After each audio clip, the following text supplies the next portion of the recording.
তো খুবই দুঃখজনক ব্যাপার হচ্ছে আমাদের মাঝে আর আমাদের সেই প্রিয় চেনামুখ চিঙ্কু মাস্তান এসপি সোহেল আর নেই।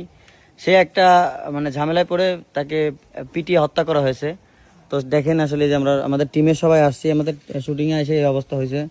মানে একটা মেয়ের সাথে কেন কি সে কি দিয়ে কি করতে গেছে, পরে তাকে ধরে মারছে, মারে এখন মারা গেছে। আমাদের আসলে আমাদের দুনিয়া থেকে চিরতরে বিদায় নিল এসপি সোহেল। তো তার জানাজা একটু পরে হবে, এখনো কেউ জানে না। আমরা খুব এই যে সকলেই এখানে আসছে, এই যে অলরেডি তাকে গোসল করানো হবে, একটু পরে গোসল করানো হবে। তো যাই হোক, আমাদের টিমে সবাই আসছে এখানে। এখন কি যে করি, এখন ব্যাপার হচ্ছে যে মানে ভালোই চলতে হবে। তো উনি আসলে খারাপ কাজ করছিল, এই কারণে তাকে আজকে পিটিয়ে হত্যা করা হয়েছে। হ্যাঁ, তো উনি হচ্ছে কি রে এই লাশ আবার কোন মারে কেমনে?